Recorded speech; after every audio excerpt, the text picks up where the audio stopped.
Pemirsa raw mangkin penyiagayaan beras Bulog kekantenang aman untuk nagingin pembuat Kramo Bali kantos Desember saneja girao. Stok beras siaga langkungan 6 tali ulung atus ton termasuk nagingin pembuat Hari Raya Kramo Bali.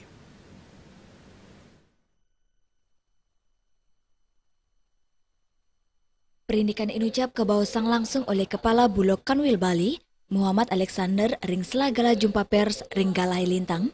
Manut Dane, untuk pertama Bali Presiden Mandiri ring sajeroning negepin kewentanan pasokan beras.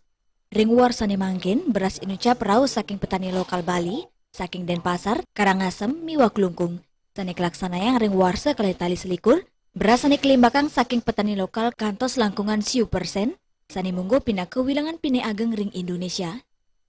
Mejantan pemargin inucap mawasana becek ring sejeroning penglimbakang pangan Bali. Karena baru tahun 2022 inilah ya Bali kita bisa menyerap beras pengadaan lokal Bali. Jadi untuk saat ini kami tadi saya sampaikan diperintah oleh Divisi Bulog Bali mandiri dalam hal memenuhi kebutuhan penyalurnya sendiri. Gitu ya.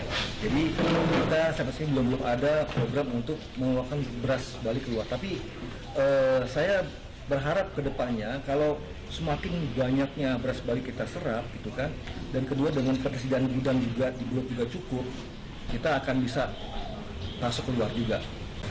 Tios nyiagayang stok beras nyanggre hari raya, Bulog Kanwil Bali taler memperkanti sarang pemerintah pusat untuk nagingin kewentanan daging sampi.